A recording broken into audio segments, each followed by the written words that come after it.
Yeah. How you get into that? No sweet chat. Truth bust pipe and we busting back. Mic in hand, we strip the act. Youth fed up and we stating facts.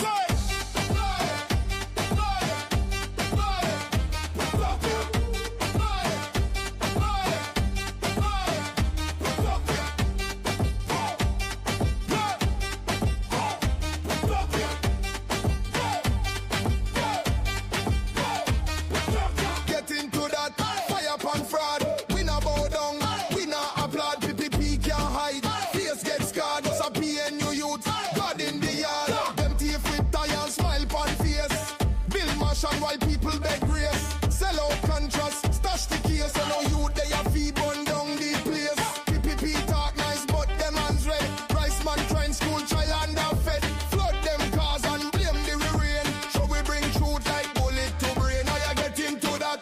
No sweet chat. Truth bust pipe and we busting back. Mic in hand, we strip the act. Youth fed up and we stating facts. Get into that. Fire pan fraud. We not bow down.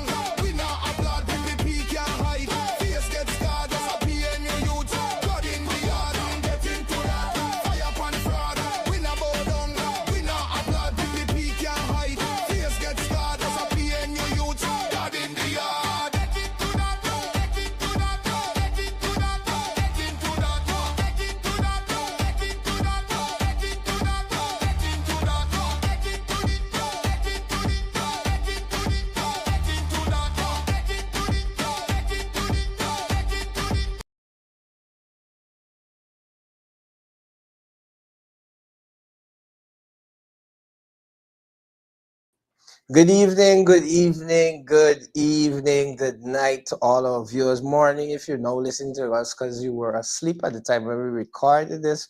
Welcome, my name is Eden Corbin and you are in with us on Getting to That. So we all know it's election season, we all hype, we had a great time. We were in Linden, we're going to deal with that a bit later, and we're on the trail. We're doing great things, Sherrod is not in tonight. He's in the interior and he's doing a great job with our prime ministerial candidate Doretta, and we're just happy. We're picking up a lot of momentum and we need you guys to continue to support, show up to the rally, show up to the public meetings. We are on the ground and the ground is on fire for green right now.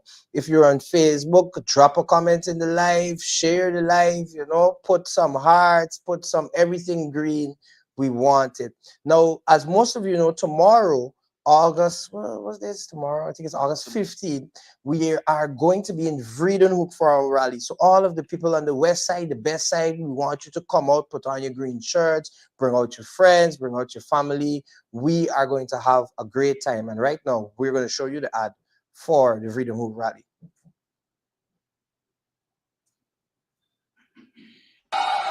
We ready, time to remove the curse. The APNU Coalition campaign now moves to Region 3. Vredenhoek on Friday, August 15 from 5 p.m. Come hear from our candidates. Come hear about our people-centered development strategy that puts people first. Come hear from our Prime Ministerial candidate Doretta Fernandes, our presidential candidate Aubrey C. Norton, and others on Friday, August 15 from 5 p.m. Vredenhoek will vibrate with a people-powered campaign. APNU, putting people first. We ready, time to remove the curse. So we look forward to see you there in Vredenhoek tomorrow, and after tomorrow, Saturday, we're going to be in Region 2, but more details to that to follow. We're going to get into the show now, and I have a young man here with me, a brilliant young man. I've had the opportunity to know him for a while, and he is, you're going to hear for yourself. I'm not even going to get any further into it. So ladies and gentlemen, in studio tonight with me is none other than Mr. Shaquille Williams. Good night, Shaquille. How are you doing? How are you? You're ready, right? So you know that we're going to be talking about voter education. I've been seeing a lot of things online. People saying, oh, the parties are not showing us the vote and telling us what to do. So we're going to go and get into that topic, right? So the first thing I want us to talk about really is, the common mistake that people make in relation to voting. So what do you understand? And I ain't put you on the spot, but I want you to tell me, what do you understand as in how do we consider the vote to be valid? But I think the most important thing before we go to even valid votes is to ensure that our supporters get out to vote, that they get out to the polling booth in the first place, which means that you must ensure that you make a plan for voting on election day, which means first know where your polling station is. Yeah, you can look at them and Which is talk. very, very important. Know where your polling station is. Many people we know would have migrated from one region to the next. Some people they live in region 3, but they work in region 4. They live in region 5, but they work in region 6. And so on election day, you have to get up and you still have to go out to work. But once you know ahead of time where your polling station is, for me, that is the first step in ensuring that you vote correctly. Correct. By ensuring that you get to the polling station. Correct. And there are many ways. I actually know currently that there is a link that we're going to share. We're going to place it in the comment section. It's going to be there, and we're going to share it on the pages. But if you go to the GCOM website, people, if you head to the GCOM website, you will be able to find a link where you can place the ID number, or you can also place your name, which is your first and your last name, and also you can place your date of birth, and you will be able to know where your polling station is. As Shakil mentioned earlier, it's very important that you know these things, because if you're from Linden and you're currently working in town, or you're somewhere in the hinterland region and you were registered in town, it's very important. And these are not things you want to interrupt your election day momentum when you're about to go and palm it off and put your eggs by the palm. So you need to check up and you need to find out where your polling station is. So we're going to share that link, and it's up on the GCOM. If you check the GCOM official pages, if you check their website, the link is there, and we're going to put the link also in the comment section. So just look out for that as well. And I want to ensure that we stress on that point, because although you say check your polling station, some people may tend to check the day before, the evening before, on election day, but ensure that you check where you're voting from now, and ensure that we start the plan of voting Correct. day And for the people now. and for the people that are working also, you need to go talk to your bosses, talk to your supervisors. Don't let anybody fool you. You have to know that you have a democratic and a constitutional right. I think that's a good point to make, that it is also your constitutional right to vote. Correct. Right? Enshrined, I think, in the ROPA, Representation it's enshrined in the Constitution. In the Constitution. And that also is also further provided in the Representation of the People's Act. Correct. But it is your constitutional and your democratic right to vote. And so it is also important to make the point that your employer cannot and should not stop you from voting. Correct. And while that is true, we need to be fair and we need to be real. If you have a job, you have your duty. So you're also required to inform your employers beforehand. So don't wait for the last minute to tell them. Put your plans in place early. Say, boss, I plan to go out and vote, and I'm gonna need a little hour. It should not take long. Ideally, we should go early in the morning, but if it's not the case, they're always in the afternoon time. I know that the polling stations normally calm down in the afternoon time. But the next thing I want to stress is for us to be very, very observant at this time. Because even though we may be able to bring out the support, even though we might be able to get the people, we have to ensure as the citizens that we are vigilant to ensure that things that are looking suspicious are reported beforehand. And just a little bit of housekeeping. When you go to the polling station, there's just a few things we want you to know. You're not supposed to be campaigning in a polling station. So there's not supposed to be any paraphernalia. There's not supposed to be any person or any official with any colors associated with the campaign. But ensure, although we're not supposed to be campaigning, I just want to speak in a point. Ensure when you finish voting and you're leaving the polling station and you're walking down your street going home, or you're walking to your car, give your friend a high five. Just ensure you give your friend a high five. Yeah. That could work. And that's great. So the person in charge of the polling station on the day is the RO. right? Mhm. The returning officer. And those are the person that make all the decisions. Police cannot put you out of a polling station if you're not causing ruckus, if you're just there to vote. And I think we should stress to the people that your vote is secret. I know there's been a lot of talking online and a lot of discussions with GCOM and within the parties in relation to persons being able to take their phones in, and and we know why these people want to do these things. So let's be real. Your vote and what you do on that day is secret. So after you take the ballot, and we're going to show you what the ballot should look like, or what your ballot should look like, A right? sample. If you could see it there up on the screen, this is how their ballot is going to really look like. These are the options you have. You have their partnership for national unity. Then you have the Get Rich Party. Was that other one there? I can't make TEP, it. CP. TEP, Yeah. whatever the case is, all of it is no good. You're focusing at the top of the ballot. You're going to see the palm, and that is where you're going to put your X. And my friend calls it a nice, sexy X. She likes to say that, and it's catching on me. But what she really is saying is that when you're putting your vote, you have to ensure you do not spoil your ballot. So what you have to do is ensure that the X you put is within the lines. As you can see there on the screen, the X is within the lines. So take your time if you know you're not good at writing or whatever, and put your X within the lines. And remember now, you're voting at two places. You're voting at the top and at the bottom. You're voting for general elections and you're voting for regional elections. If you only do one part and you fail the other, then your vote is spoiled. If you do the bottom part and you fail the top, then your vote is spoiled. If you write something extra on the ballot, or if you want to sign it, then your vote is spoiled. People, just know that you are only putting two X's and both of them are going in the palm. So let's see you put some palms in the comment section. Put some more likes. We see in the comments. Good night, everybody who is joining in on the like. Now, more importantly, when you're voting, Shakir, Mhm. do you just go into the polling station and be like, hey, I'm here to vote, let me go and vote? Well, that's an important thing. That's an important point. I'm happy you made that point. And the thing about it is there are several things on election day Mhm. that could possibly frustrate the process. Mm, And that's why we started by knowing your polling booth. correct. But there could be several polling stations in one location. And Mm, so sometimes people go to a polling station. You might have a school, for instance, mhm, that might have several polling places in that one school. And correct. you may go to one part of that school and your name is not on the list, Mm, which brings me around to the point correct. of the list.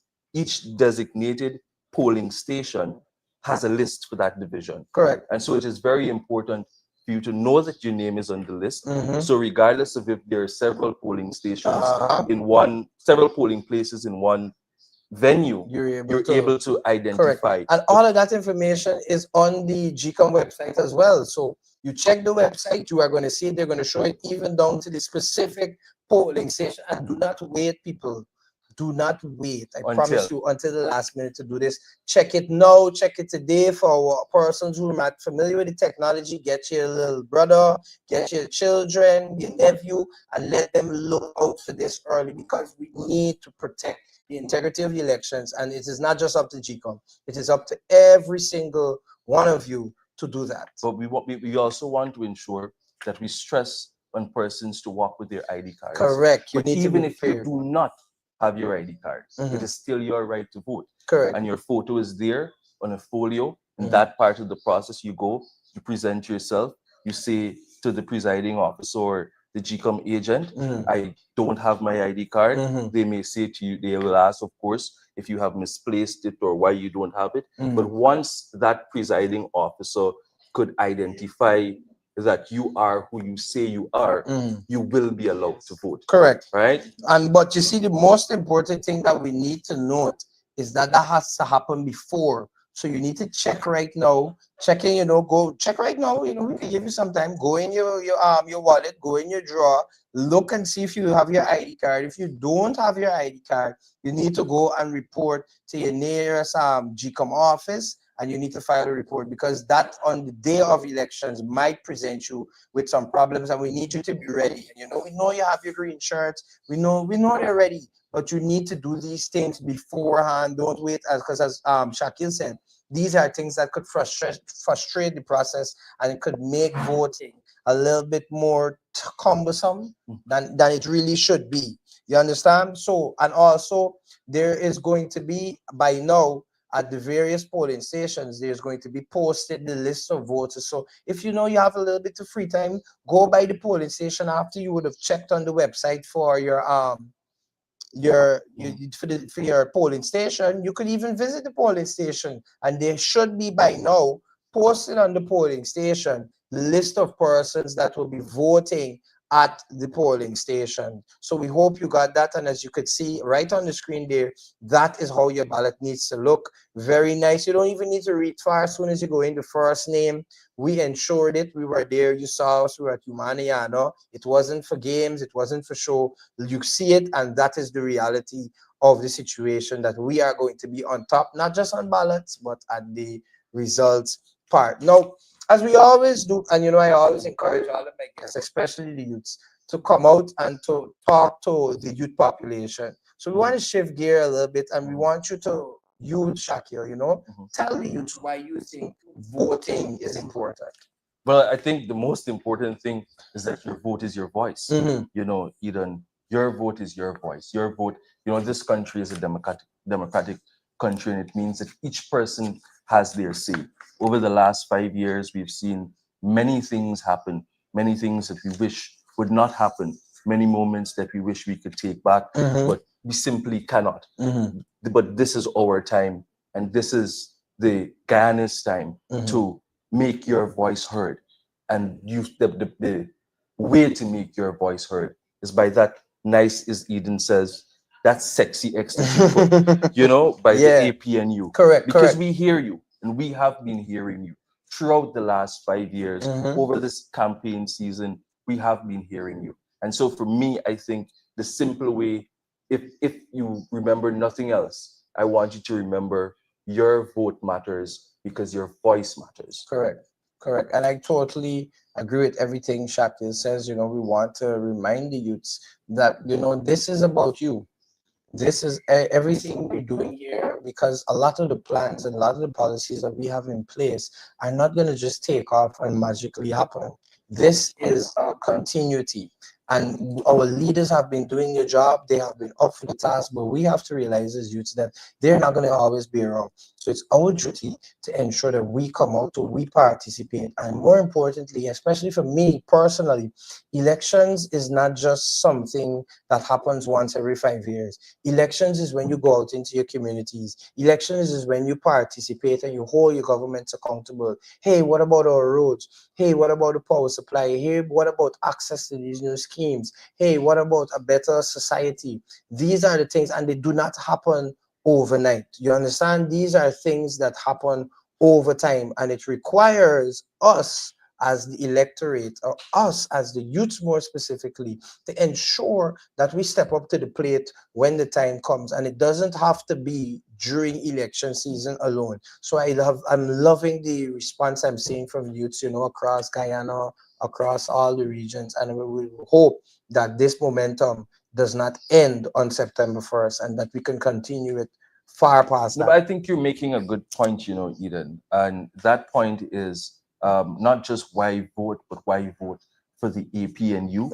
And I would say, and especially young people, why young people should vote for the APNU. I think the APNU, not that I think, but this is a matter of fact, that the APNU has a solid record on youth. Many people would want to challenge your record on youth, but I would stand firmly to say the APNU has a more solid record on youth than the PPP in this government, because it was under the APNU that young people in this country saw a national youth policy. At the time, of course, presidential candidate and leader of the opposition, Aubrey Norton, was heading the youth department as presidential advisor on youth empowerment. And we see how that has translated, because now as the presidential candidate and the leader of the party Comrade Leland Norton now has ensured that his list of candidates has at least 60% of youth. And it's not just youth, but we have to look at that.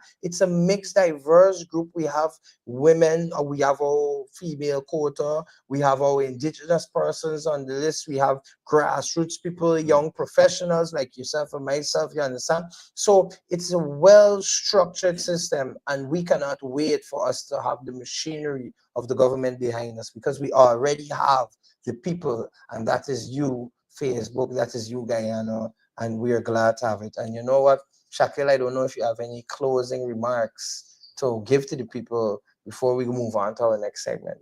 Well, I think that the one thing I want to say is that the APNU, again, the one thing I want to reiterate is that the APNU can stand on its record, that we have a strong record, not only on youth development, but we have a strong record with regard to every single sector of this society, every single industry. We have a very strong record in terms of good governance. And my very last remarks would be to, over the past 5 years, look at your life, look at the challenges that you would have endured over the last 5 years, and ensure that that stops come September 1. Thank you so much, Shakil. Thank you for having us here. Well, thank you for being here with us. Yeah, you see, we're so happy to have you here. It's your show now. But thank you so much for coming out. And Diana, you heard it from him. We're going to be voting. We have to ensure that we keep our vote and keep the ballot. It's an X. It's not a star. It's not a circle. It's an X. You have to ensure that we keep the X. We also have to ensure that we have the right polling station. And more importantly, we have to ensure that we equip with our ID. And if we can't find our ID, that we go into the GChem office and we ensure that the process is to ensure that we vote without the ID. We have all the checks marked. So thank you so much, Shakil, for being here. And Guyana, the important thing about the election season is that we have to continue to be vigilant. As much as, we want to just feel that we can do this all by votes, we just want to do this by support or people coming out. The reality is that the system we're in, there is a body that deals with elections.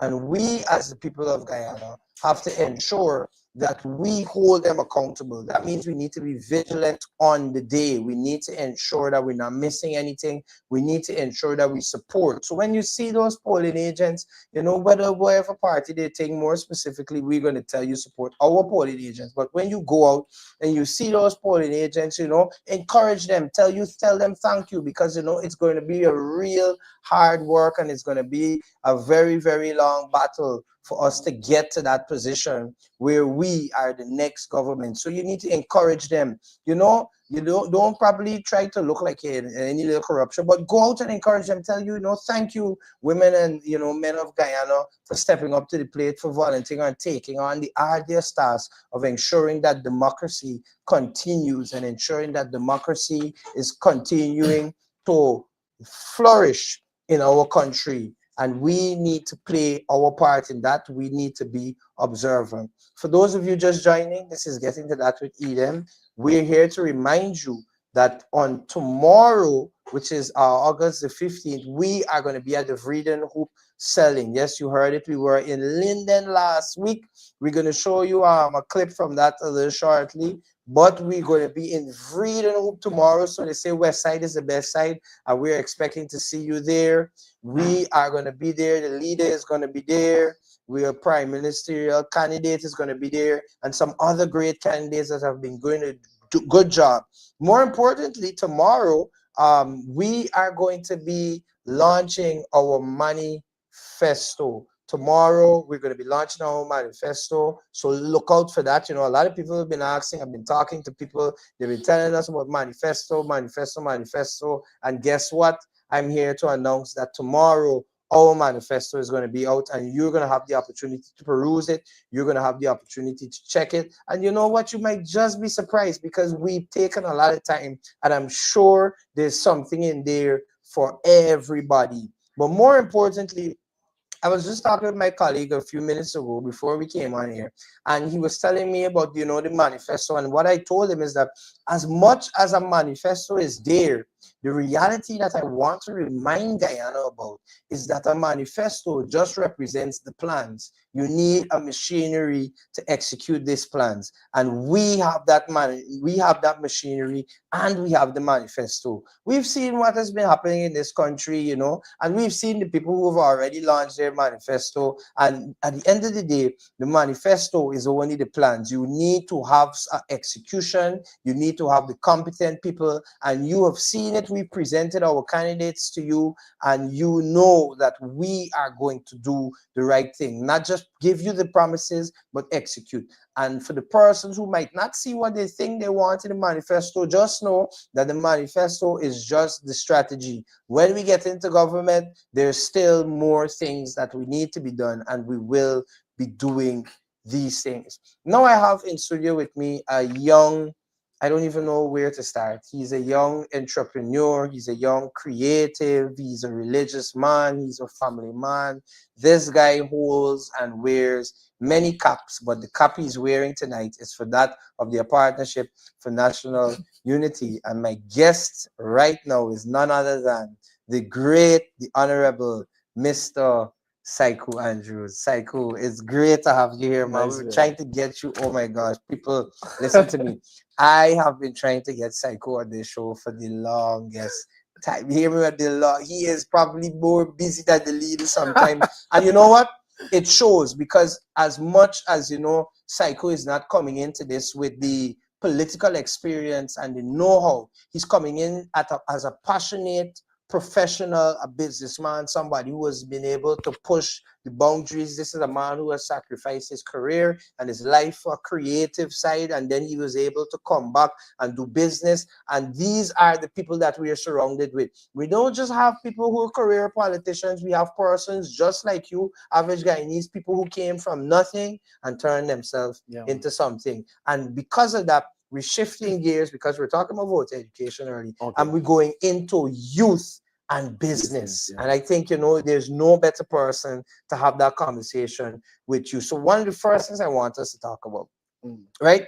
We know that we're hearing a lot of things about these monies that people get in during this election seasons, and these contracts, and, these little fast money things. As a businessman, what are your takes about the fast money life and the quick money, as people say? What do you take about that? Well, the truth of the matter is, any fool, this is my argument, any fool could get $1 million. But it takes somebody with a plan and discipline to keep it. And so these fast contracts going into these neighborhoods and giving these youngsters a cleaning contract, or maybe they're not being, competent enough, giving them a road contract without a plan that allows them to be able to be in a position to elevate themselves after that contract. That is the problem. Correct. So the fast money would only come and down. Correct. Because anybody could finish $1 million. They could get $1 million and finish it, but what can you do with it? Exactly. And that's the thing. When you look at our track record in relation to youth and development, you could see that we have been very youth-centric. We would have been able to train more youths between 2015 and 2020. We've trained about 4,000 plus youths. When we look at the records today, they've only trained about 60 youths in relation to youth-specific entrepreneurship programs. When we're looking at loans, grants, and businesses, we were able to help establish about 8,000 businesses, right? And 800 plus businesses. And now we see that there are about 1,500 plus businesses established. However, a lot of these are not youth businesses. They're not youth centered, So when we're seeing people talk about their track record and anything, we have to ask ourselves, what are they really doing? And as you rightfully said, a small money cannot really change your life, especially when the system that is making your life hard was the same people who claim it to make your life better. It reminds me, I did history in high school. It reminds me when you study the whole aspect of slavery, one of the things that they did is that they had them living in a very dependent kind of situation. So Very you gain emancipation, but now you still have to work on the same lands. You know, you're a free person for all wants and purposes, but now you still have to do this, and you gotta do this, and you gotta put on a red shirt, and you gotta go to a rally, and we're trying to move away from that culture. Yeah, because at the end of the day, this is about people. This is about people, putting people first. And that's what the APN is about, putting people first, putting young people first. And so our plan is not about just giving you a handout in the moment. But our plan is something that would take you for generations, you know. So you can build that life now. You can enjoy the blessing now. You can enjoy the success now. And then you have kids coming after, and you could set it up. So, you know, the training is important. That's why when we execute a program, it's not only the support in terms of the capital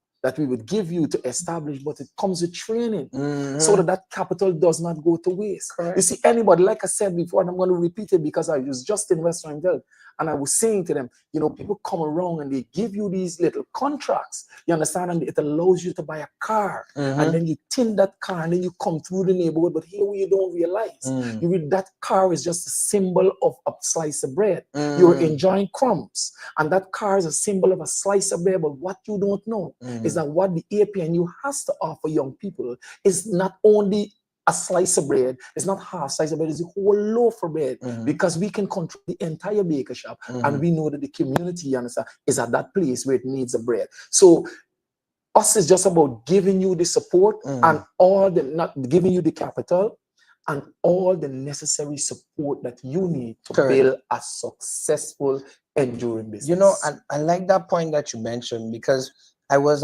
heading to our rally, or well, our public meeting in Sapphire last week, Friday, and I passed the PPP rally, you know, and I couldn't help but overhear a certain minister who's gotten herself in a little debacle. I'm not gonna call names, but you know, if you say the name, I might whistle, right?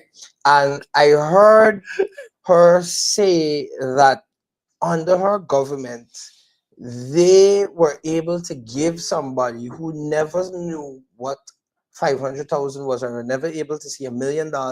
They are now able to see it for the first time. And you know, I heard the crowd making a little noise and thing, but it worried me, because what I heard really is that we have people in Guyana, or rich Guyana, the Guyana of many waters, many resources, the Guyana with more land than people, and our people can't see $1 million within their lifetime. And must it be a case where they must only see $1 million under the PPP government, or whenever they feel like giving away a specific contract? And you mentioned it, and I think that the key word there that we need to take away is sustainable development. That's how we plan to structure our payout system to the citizens. So it's not, we're just not giving you a 50,000 or whatnot. It was structured whereby we're not just giving you pittances, but you're going to see, look, minimum wage is going up to 200,000. You understand? We're going to give 160,000 for childcare. We're going to increase pension to 100,000. And remember now, what they fail to realize, tax threshold to 400,000. Man, we could go on 50,000 to the university students. You know, we're going to put a national insurance scheme in place for athletes. We're going to ensure that we increase jobs in the market, so that people can not just get small jobs for part-time, but they can get proper jobs. And as you said, because our thought process is not in the moment, our thought process is, where will you be 10 years down the line, regardless of which government is in power? You're a Guyanese, and we want to be able to expand the middle class in this country, and there's only one way to do that. You know, there's several strategies you can put in place, but one of the sure things is having people educated, having people trained in skill, giving them support they need financially, so that they can have these ideas come to life and they can sustain them. And once that happens, regardless of your ethnicity under the APNU, that structure is in place, that system is in place, that takes young people from poverty to prosperity. And more importantly, it is not just the ethnicity as well. It is regardless of a party you're You're supporting. supporting, Because yes. when we And what area you're from. correct, and that's why our elections campaign this year is titled "Putting People First," because it's not about what we think is best for our people, but that's one of the pillars we stand on. That whether you're a supporter, whether you're not a supporter, as long as you're a Guyanese, whichever way, however you come about to be it, we're going to prioritize you. So you don't have to wait for 100,000, because it's not just the paying out of the monies, but is it ensuring that the monies that is being paid out, you can get a living off of, and that goes back to the sustainable development that we intend to put forward. You see, when you think about people and young people in business, right? We know, we come from the hood, so we know about boxing. Predictability is an important key. You see, when people want to use, when those in power wants to use $100,000 cash grant for political expedience, you don't know when it's coming. But you see, for us, it's not a political expedient strategy. It is a strategy that allows you to grow. So we can tell you when you're getting this 100 grand. Whether you like us or not, we can tell you when you get it. And you know, I can't our plan. I can't help but always reflect on one of my things that I love to remind people, that, you know, when I hear it a lot. People are always saying, on the other side, they love to lambaste us, oh, why they didn't do it between 2015 to 2020. And what I want to remind, let me look at the Guyanese people. What I want to remind Guyana is that before 2015 to 2020, when this government, or when the country was run under the people for 23 years, it was in a terrible state. And I always make the analogy, when you buy a house, and the house has been abandoned for many years, and the boards are rotting, the ceiling is falling off, the windows are shattered, the place is an electrical mess, there's no plumbing.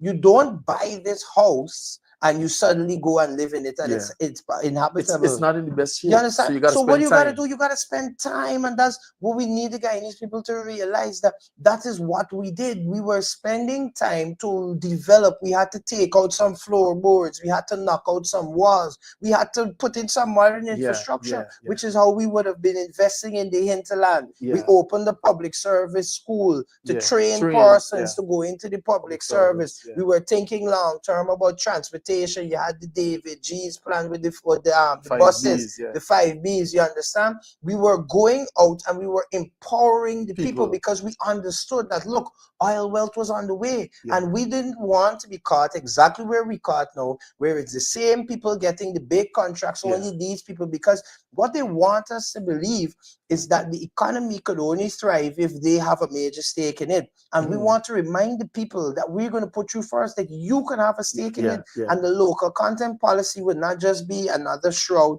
for family, friends, and favorites, but we would ensure that the policies that we put forward are all encompassing. And that means it's just going beyond a quick contract and a quick awarding something to somebody. Because here's the thing about that, right? Let us look at the young people that are getting contracts right now. They get a contract. Let us say they're elevated to a community role for $2-3 million, and they get that contract. The argument will always be made that they cannot have a contract for $50 million because they do not have the capacity and they know how to get to that stage. So they will continue to keep the young people at a $2 million, $3 million contract. Over time, if you get that as 2 times in the year, it works out about a little $2 million profit, split it down by 12 months, and then you catch yourself, you really like, I'm only working for 100 and something. And then the reality is, for some of those same contracts that they say they give the small man now has to spend a significant part of his income or his revenue to go to the big boys to get particular things that he wouldn't be able to access. So it's like, you're saying you're giving us things, but we're still now dependent on you. What we plan is to ensure that we're not just awarding you contract, but as you rightfully said, we are going to train you. You understand? We're going to go into the communities, and we're going to show you proper business etiquette. We're going to teach you how to set up your thing and structure it properly. You understand? So that you could now not just win one contract, but you could start an enterprise. And that is the policies that we have, by making the economy better, not just by giving monies out, but ensuring that the infrastructure, because it's like, look, you could have a Lamborghini, you could have a Ferrari, But if you don't have nice roads to drive, them on. What you sense? just have a showpiece. No, what you And have I'm to not do- just saying that because we actually have those things What here you'll have to do, you'll have to get a low bed truck to drive in front of you. to put So down when the you're ready road. to go to somewhere like boxing, you'll have to drive up on the low And you bed truck. can't even think about going on Concussion Road because that means you have to fix that car every single time you drive. And that's the life we're living in because they're giving us things. But what does 100,000 mean in an economy where there's 100 and something thousand you got to spend just to make a proper grocery list? And you remember a piece of time you could go in the grocery with 10,000 and you could come out with a basket. You go in the grocery and they give you a paper bag because that's all you could make with that certain types of money. And we're not just trying to, and I'm going to repeat it, we're not just trying to give the Guyanese people money. We're not just trying to put money in their pocket, but we're trying to ensure that this economic structure, the societal structure is wide enough to ensure that the money that you are getting can do something for you. Because the reality is a cash grant is not supposed to be seen as a stream of revenue. No. A cash grant is basically like is community service, giving back to the people, ensuring that, hey, look, we have our resources. So you know what? As a government, we have some more disposable income. It's not supposed to be an election gimmick or something you're using now to leverage your votes. I heard somebody told me that she has a community group and they messaged the community group and they said, okay, we can't fix the road now, but we will fix it the week after because we have elections. But once you vote for us, we're going to ensure they're going to fix. And I keep saying it all the time, and I'm going to say it again. Guyana, the government is supposed to do these things for you. The government is supposed to build road. The government is supposed to keep the lights on. The government is supposed to ensure that you have a proper society to live in. So no government should ever come and tell you that they built a road for you and that is grounds for them to get your support. So remember that, and we are not just promising you roads because we've been doing it for years. You understand? Good roads and good roads too. Very good. You understand? Drivable roads, non-headache roads. You understand? We get roads, and we gotta go to the pharmacy, and we might be afraid to go to certain hospitals because all they have now is expired medication. So everywhere you go, as Lola does say, it pinches because it's tight. You understand? The thing's tight. You understand? We are saying to you, Guyana, we're here to put you first. We heard your complaints. We heard your issues. Some of us have lived it. It has been our reality. And that's what we want to do. And the truth is, I must say this.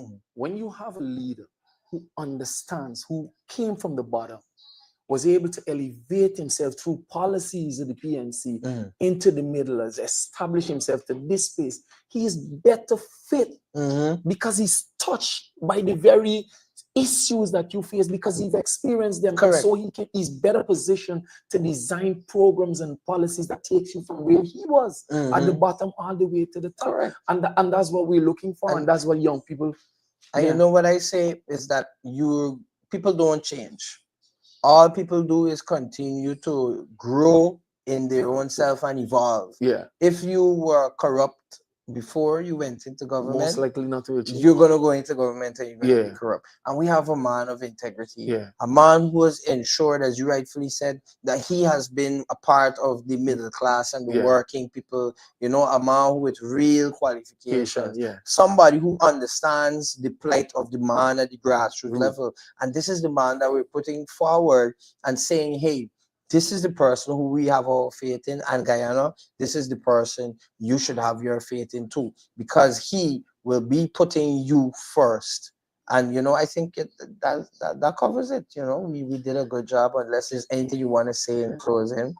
I just want to reinforce that, young people, the APNU gives you opportunity. Look at them, right? The APNU gives you opportunity. We build out opportunities while the PPP build walls. The PPP will give you a fish in a moment.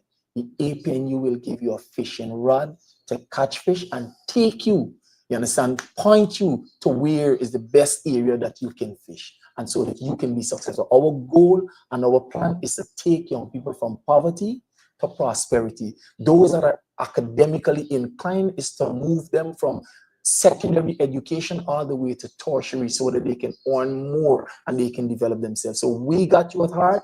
We're putting people first. or become to naught is caring about young people, and he will put young people first. Vote APNU. You, ladies and gentlemen, I don't know how better to say it. Thank you, Psycho. You're You most came welcome, through. sir. You did a great job, and we're not looking forward to see more of you on the campaign trail. Definitely. And not to say, guys, Psycho don't come out and sing, eh? So y'all, when y'all see at the rallies, y'all tell him boy you gotta sing and don't give you no half song. Psycho's come and give you half song, but you know, thank you so much, Psycho. You're welcome. It was Bless a pleasure. Thanks. So, Guyana, you've heard it from us. We are the APNU. My name is Eden Corbin. You're Getting to That, the show where we focus on youths. And we're here to remind you that tomorrow we have our rally in Vreden Hoop. Yes, we're going to be at West Side, the best side. And as always, since we've been doing the show, we have been able to pick up a platinum level sponsor by now. And every chance we get, we like to hear from our platinum level sponsor. So, ladies and gentlemen, I want to hand it over to our platinum sponsor to give us a few words about this elections. For transparency, accountability, and good governance, vote APNU.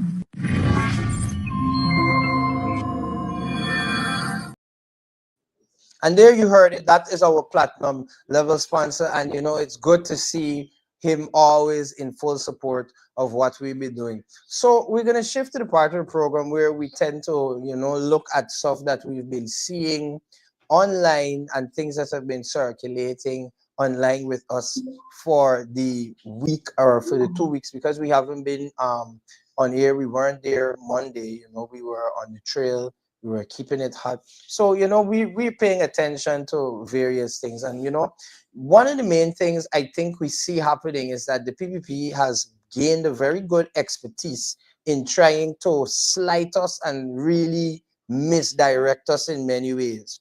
Okay?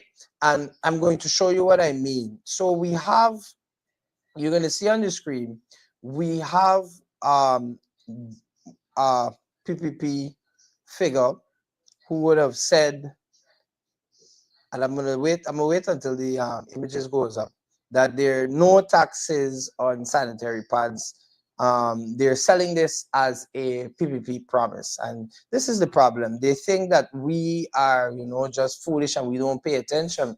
But the reality is, what they are not saying is that in 2017, and you're going to see it here, we passed in Parliament, and we would have removed the taxes on this already. So this was things that we already did, and we didn't need to create a flyer. We didn't need to promote it because it was about the people and for the people, you know, and that's the reality we see. And you know, the sad thing about it is that when you look at the current structure of the PPP, it leaves much to be desired. I see on social media, they're constantly trying to create this image that, you know, we are always going up on the stage and it's a lot about race baiting and we're going along the ethnic lines and all of these kinds of stuff. And the reality is, when you go to a PPP rally, this is what you would likely hear. PPP will take care of you from erection to resurrection.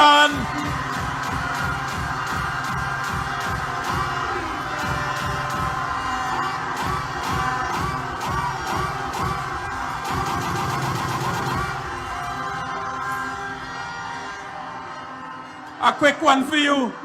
And the last time I said that, somebody came up to me and said, man, you little bias. Erection is a man thing, what happened to the women. So I got a woman thing for you. And hear me, from the moment she slime up till you get caught up, we gonna take care of you. Thank you, thank you. Ladies and gentlemen, what more can we say? What more can we say? This is what they talk about us, and this is what they go to their rallies, and this is what they're trying to sell the Guyanese people. And if you think we here at APN, you are just outraged, we have some persons who tend to share the same views with us, and we're going to show you because a senior PPP member had this to say. And it's you're seeing it there on your screen. This election season, and people need to be held responsible for actions and words. all sense cannot be lost. She says, and that person that we just watched was Mr. Leonard Craig, and this is how he is described. No, now before I get him, mind you, Leonard Craig was at a PPP rally wearing a red shirt. As far as I'm aware, Mr. Leonard Craig is currently a name on the PPP's list of candidates. Miss Prasad, the Honorable Minister, said and referred to Mr. Leonard Craig, a current PPP member, as a former AFC member, using the most vile and disgusting language on a PPP platform. Now, why would she do that? If this is the party where you're claiming that, I heard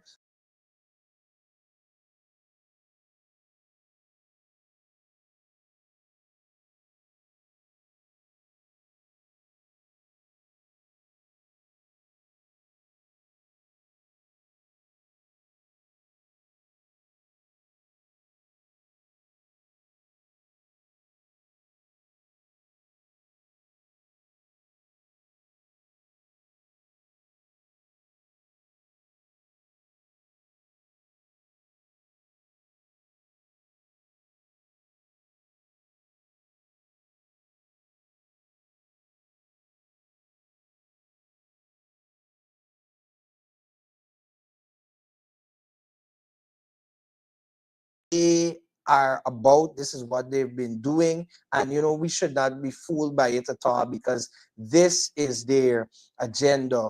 But on a more lighter note, we were in Linden last week and we had a blast. And if you don't believe me when I say we, I'm going to show you what I was talking about. Wait. And I want everybody, hold on.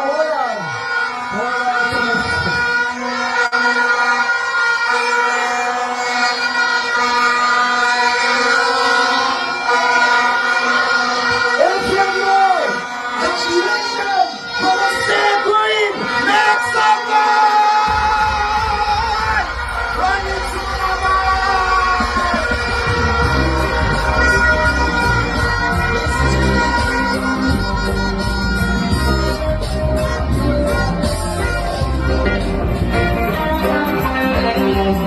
Put your hands up!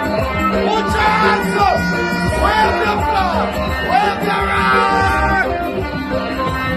They're taking justice and when them really need over time and the rights are bad. Justice and when the youths and need overall where them deal with mankind. So for those who like to say, oh, nobody was at our rallies, you can see there were people and the people were hyped. And I think they saw how we were carrying the storm to Linden. And you heard it there. Linden has said unequivocally that they will remain green. So thank you, Linden. But more importantly, you see, they don't like to see us succeed.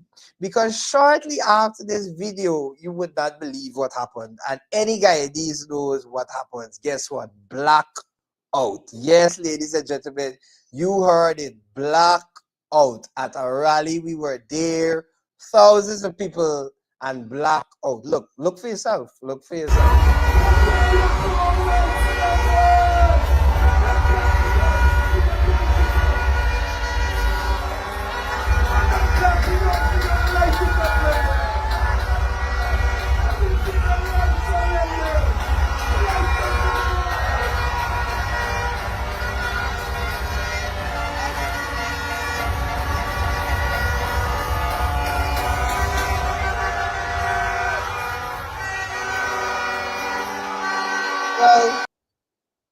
Well, ladies and gentlemen, you saw it there. They can't stop this train no matter what they do. It was blackout, but guess what? We are Guyanese and we know the realities we face. Blackout is a usual thing and we expected it. And the laugh is we didn't just have blackout 1 time, 2 times, 3 times. We had blackout 4 times. I looked over the river and there was no blackout. It might be of intentional. I heard they say they were doing something, which is very strange, but you know what? They can't stop this train. The people in Linden showed us, it showed them, and they are rightfully scared. You understand me? But shifting gears about Linden, you see, a lot of people have been coming out and professing support for the PPP, but they talk about track record.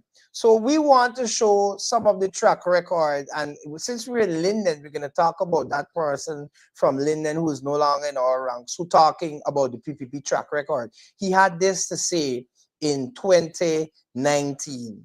This is Mr. Figueroa. He was member of parliament at the time, and he said on a Facebook post on the 14th of August, which is a few years ago, right, approximately 5-6 years ago, he had this to say about Irfan Ali. He said, C-sex results confirmed, common entrance results confirmed, Irfan Ali still can't produce his certificate. So I'm not sure if Mr. Figueroa got copies of those certificates and did not want to share it with us, and he thought that he could go over to that side. But I mean, if in 2019 he didn't have the certificates, I don't know how he's going to have the certificate in this year. And if you think it is just Figueroa alone, he's not the only person who has a track record as well. We have the popular, I call him a commentator, he calls himself a politician, but he had certain things to say about the same PPP a few years ago, and we're going to throw it up on the screen just so you're going to get it. But we just want to remind you that, this is what, when they say track record, we have to remind ourselves of who exactly are the persons making these statements, because you cannot try to come and fool the Guyanese people by telling us one thing one time, and as you could see it here, he's clearly denouncing and talking about the fact that we all know, Irfan Ali went to the University of Iflat, where he allegedly got his doctorate from, and in 2019 he didn't have certificates. Now in 2025 you're standing behind him saying things like you could see clearly and all of these things, and you're now coming to tell the Guyanese people that we should put faith in somebody who you yourself did not have faith in a few years ago, and this is their track record. So we need to listen to these people, and here we have it. Here we have two posts, and I want them to make it a little big. I don't mind if he takes me off of the screen a bit, because we want to read. This is a mouthful, so I want you to pay attention. So on one side of the screen, we have Mr. James Bond in 2017 saying this, and I'm going to take my time.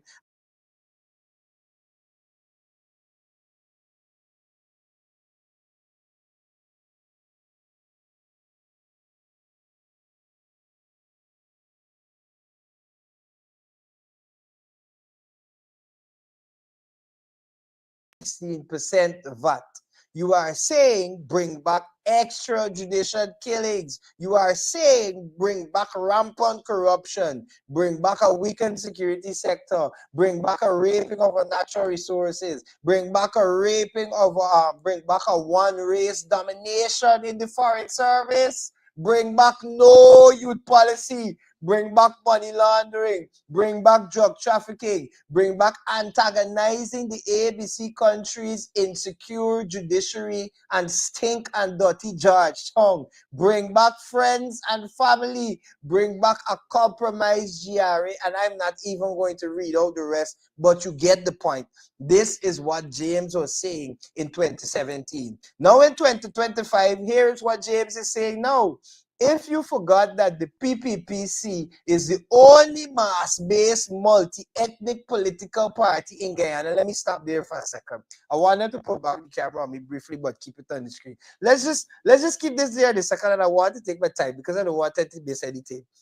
He just said in 2017, and it's right there. He said that if you bring back the PPP, you are bringing back a one-race domination in the foreign service. And now he's saying that if you forgot, no, James, we didn't forget, because look what you said. We are seeing what you were saying. He said, if you forgot again, the next thing, the PPP is the only political party that contested LGE in every single NDC and region. But mind you, this was the same PPP that James was criticizing for not hosting a local government elections. Then he said, if you forgot, the PPP has the largest support of ordinary Guyanese. And then he said in 2017 that if you bring back the PPP, you are bringing back rampant corruption, you are bringing back extrajudicial killings, and you are bringing back a weakened security sector. And then he says, we have a president who is respected internationally and regionally. Then he says a general secretary who is the best politician in the Caribbean.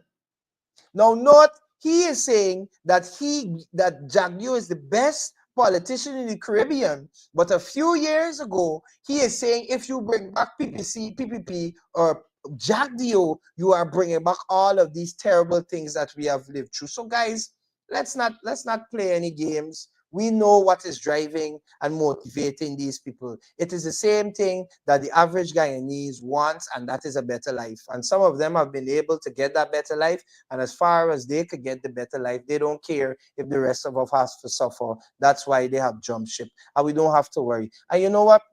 When he's talking about the PPP has the largest support base, we're going to show you what really the PPP support base looks like. You understand? And this is it. This is really their support base, because when we have checked with GCOM and we looked at it, these are the people who are going to be voting for them in the next coming election. And we have to stop it, because they have persons who have been dead for years. And they are still on the list of electorates. So when James is talking about the biggest electorate in Guyana, let us not forget their core. This is the PPP core. Look, they even have the flags up there. And mind you, we did not generate these images. Everything that we use on this show, we find online, because we are getting to that. And this is what the people have up there. So let's not be fooled, Guyana.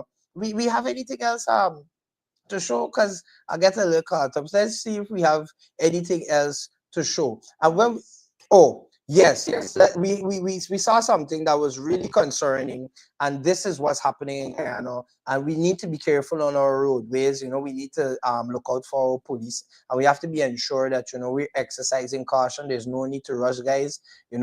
It's Guyana. You don't have to rush to get anywhere. You're going to get there. And this is something that happened, I believe, a day or two ago. We're going to show you now.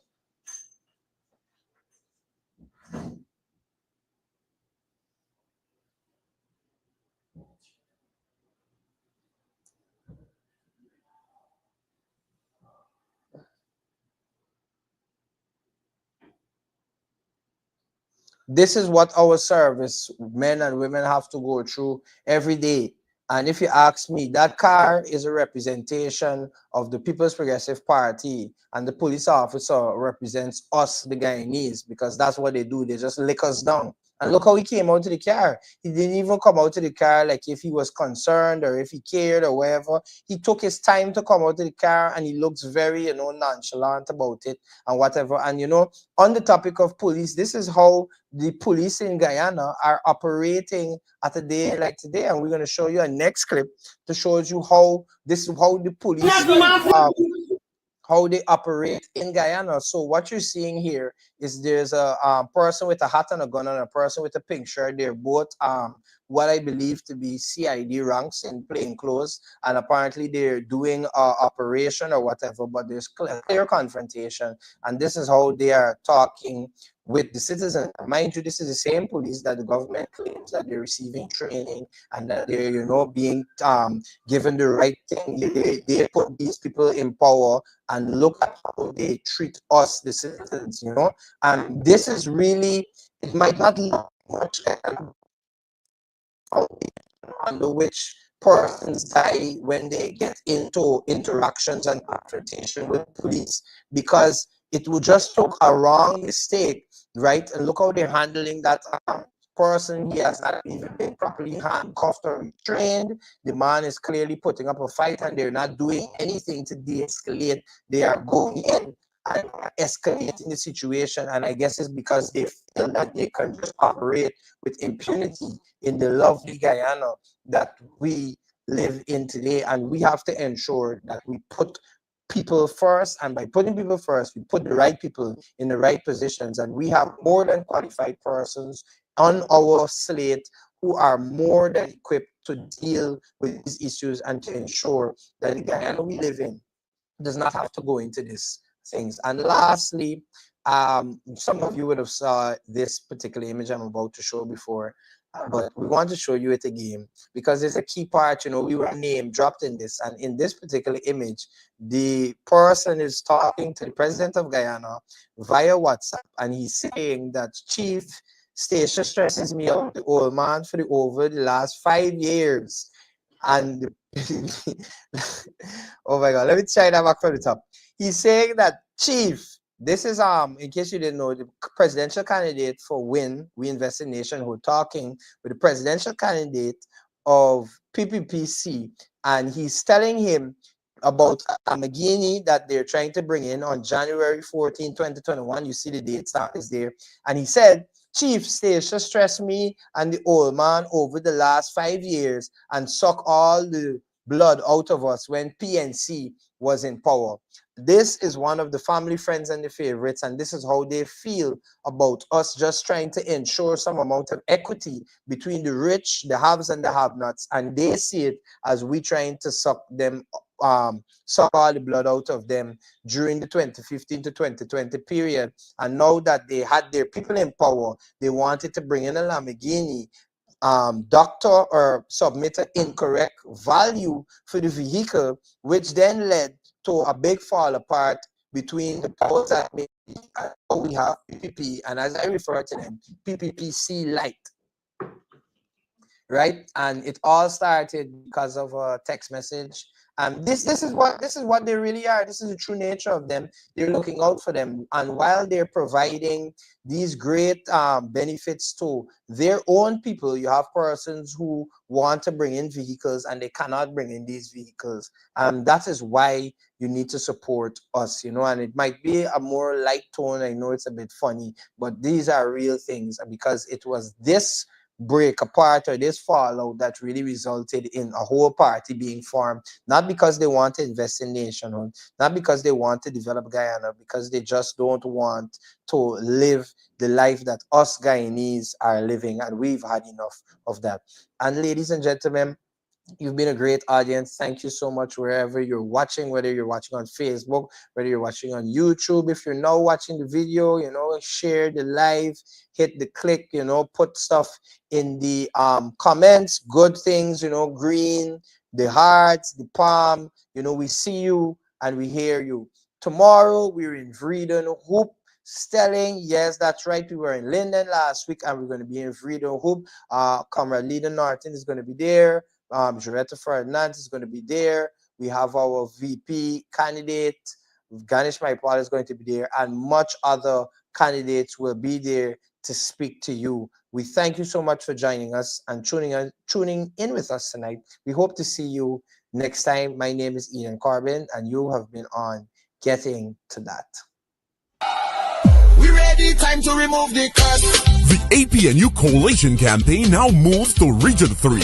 Reading Hoop on Friday, August 15 from 5 p.m. Come hear from our candidates. Come hear about our people-centered development strategy that puts people first. Come hear from our Prime Ministerial candidate, Jurita Fernandez, our presidential candidate, Aubrey C. Norton, and others on Friday, August 15 from 5 p.m.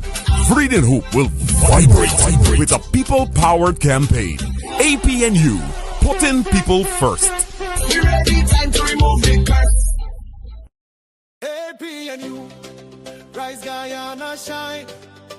Together we build, now is the time. We